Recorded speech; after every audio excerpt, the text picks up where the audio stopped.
How cool would it be to ride in one of those? Nerd Nation.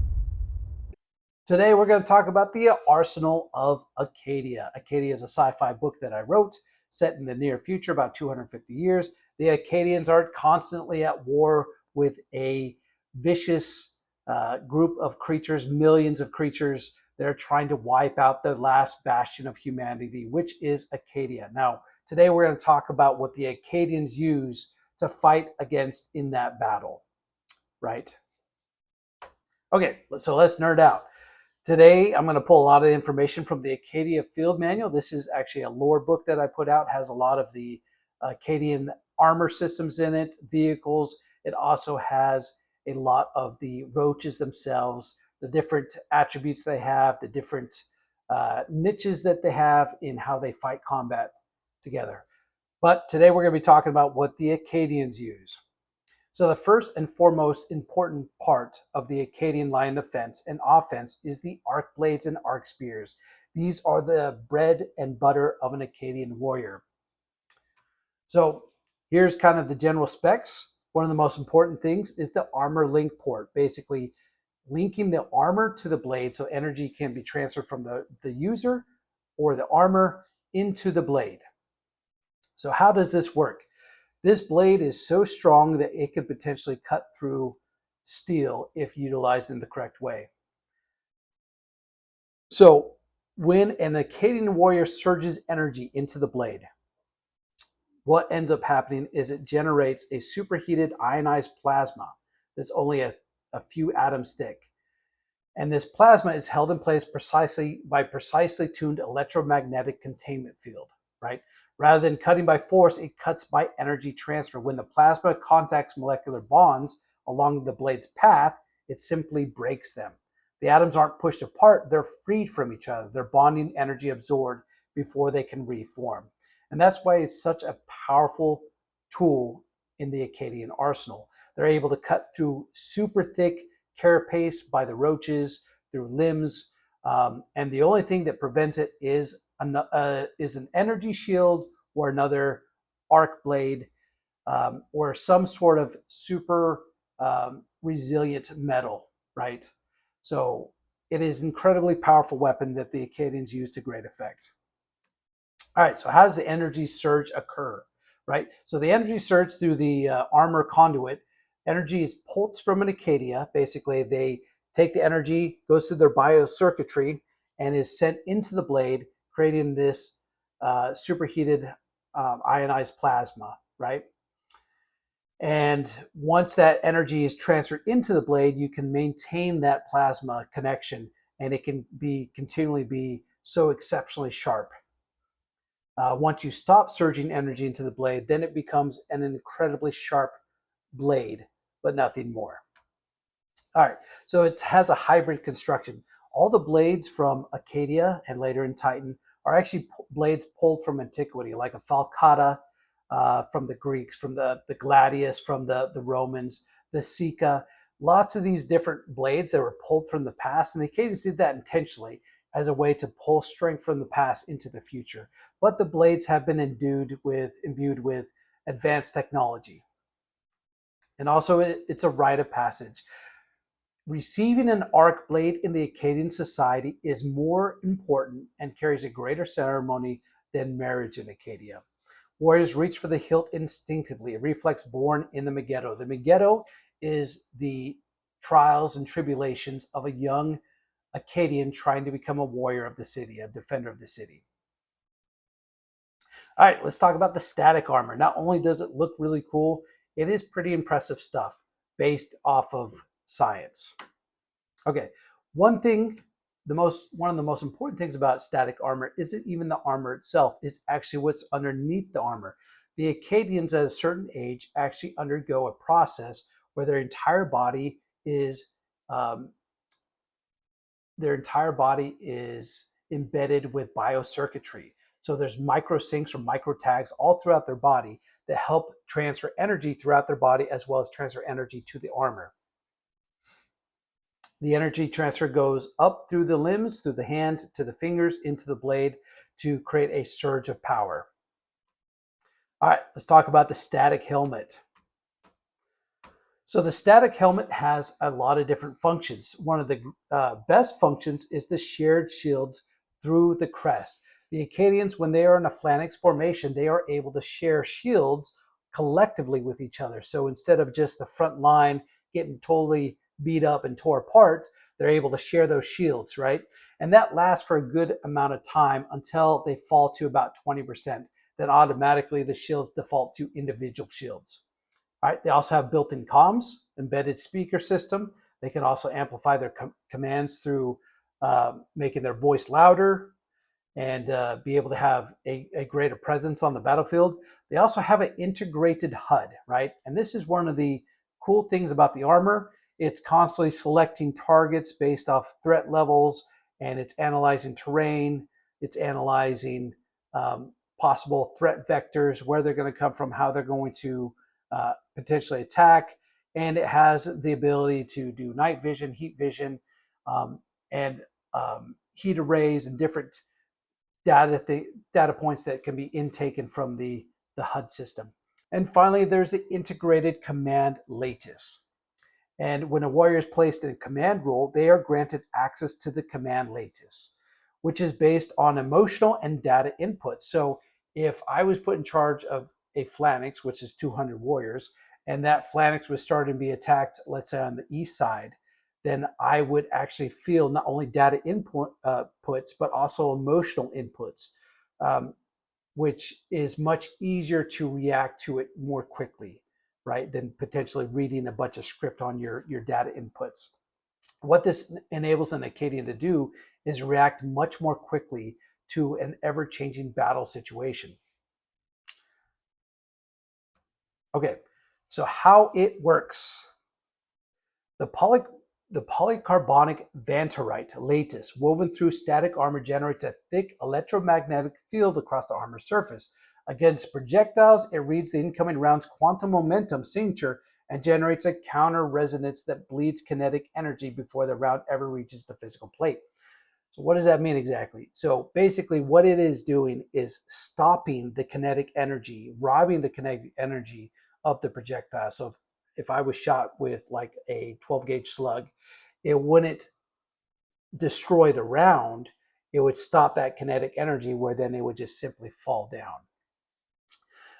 But arc blades are different, right? The interaction is costly. The blade's plasma field can contest the armor's field rather, or sorry, the blade's plasma field contests the armor's field directly rather than being simply opposed, forcing both systems to burn energy with every contact.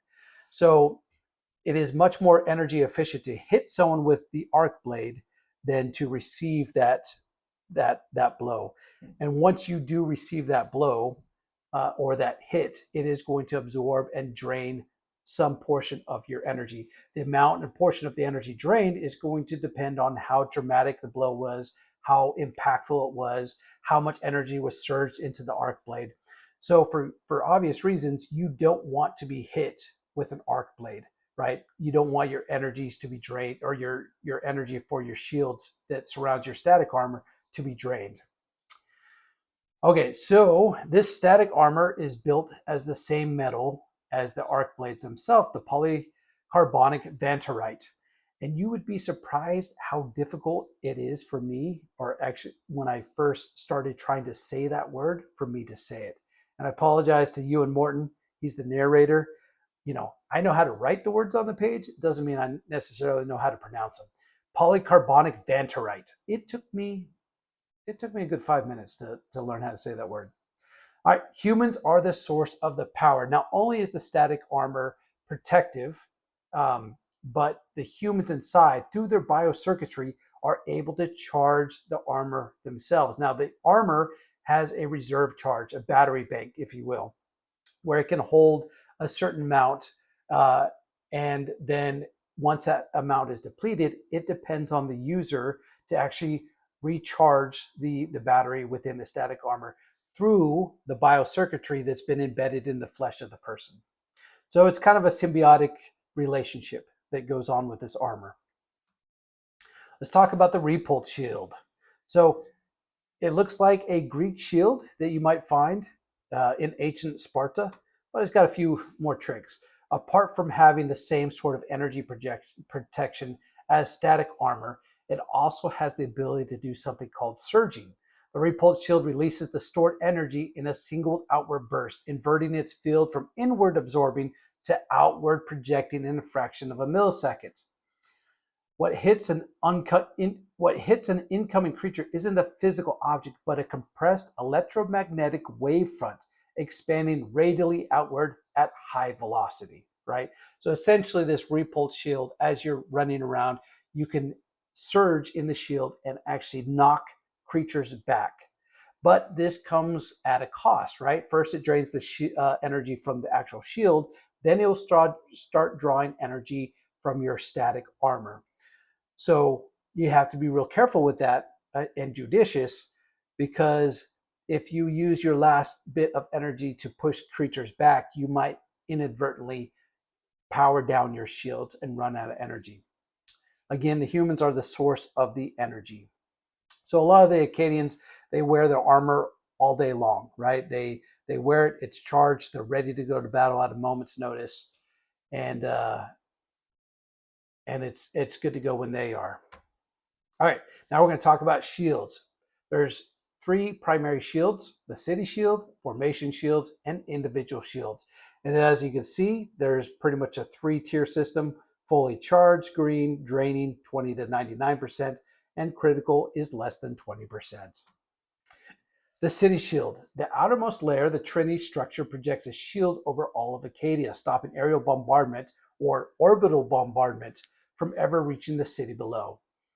So this is the city of Acadia, right? And in the center of Acadia, there's something called the Trinity. This Trinity is made from the same type of metal, vanterite, as the arc blades and the static armor. It is an element and metal that is not found on Earth, right? It comes from somewhere else. But this is the building that projects the shield that protects them from orbital bombardment. The next shield is the formation shield. So we talked a little bit about this already. When a phalanx holds a formation, warriors generate a combined shield far stronger than any individual's shields, right? So let's say this individual in the front, he's taken a lot of the hits. Well, these 2 in the back, they are actually sharing their shield charge. So he can take more damage than he normally would before his shields power down. Now, the collective shields only will last until 20% of their energy has been depleted. And then it reverts to individual shields. And individual shields. Once collective shields fail, warriors fall back to their personal shields, weaker and faster to drain.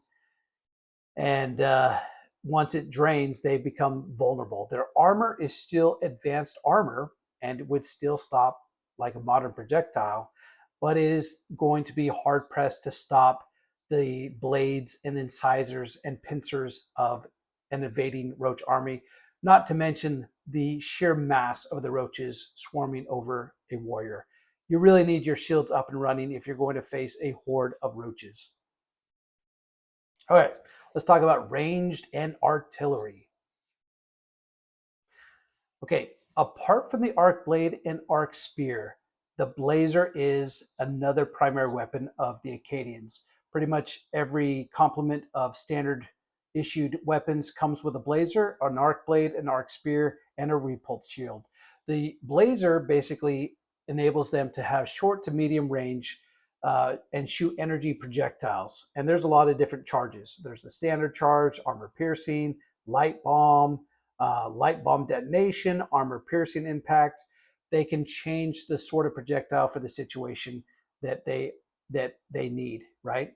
Again, this weapon draws from the static armor, the energy from the warrior themselves. And so if a warrior doesn't have a charge in their armor, they aren't going to be able to shoot a blazer. And bear in mind, there's lots of different types of blazers as far as different variants. There's some that shoot longer range. There's some that have a more powerful projectile. But this is your standard issue blazer. All right, the gouger. The gouger is a mobile wall artillery. It typically sits on the wall. It is mobile. It does hover. On the ground, it actually can roll, and it is quite adept at rolling on the ground and can cover quite a bit of ground quickly. It comes with 4 large cannons that is able to lay down heavy fire. Again, it has a battery bank. These are energy charged weapons, and that battery bank can deplete, but it lasts a little bit longer. Unilifter, this is a one-person flying industrial mech.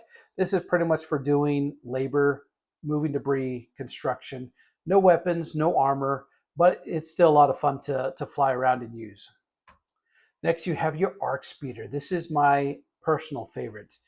And this is a torpedo shape vehicle for one person, but you can stack 2 or 3 on there if needs be.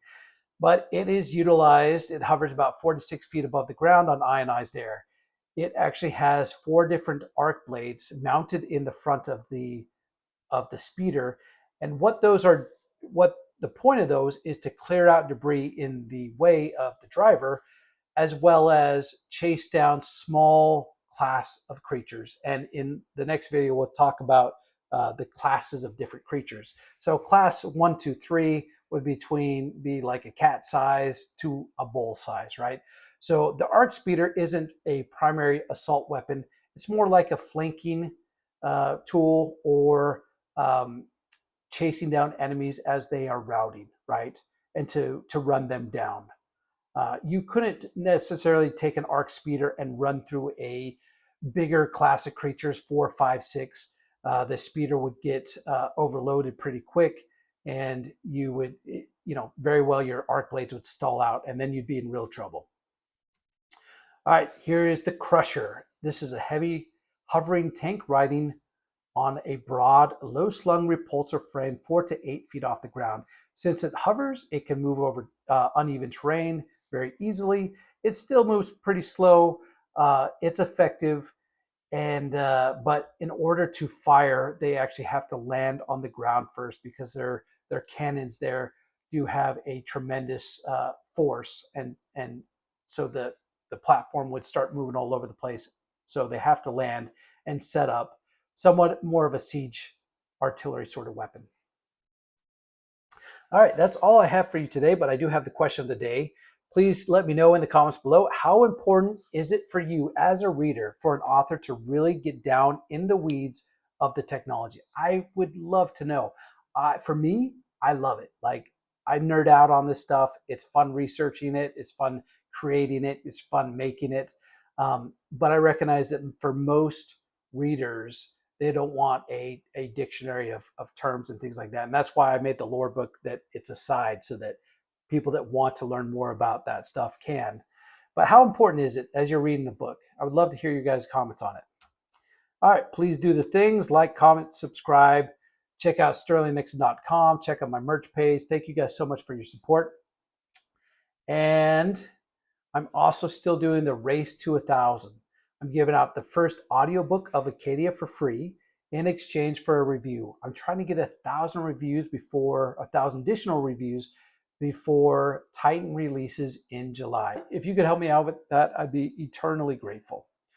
If you like it so much, you can also screenshot your review, send it to me, and I will send you the second Acadia book named Titan to you for free as well. Ewan Morton narrates the books. He's a good friend of mine. He's a great person. Absolutely love working with him. Super talented, does an amazing job.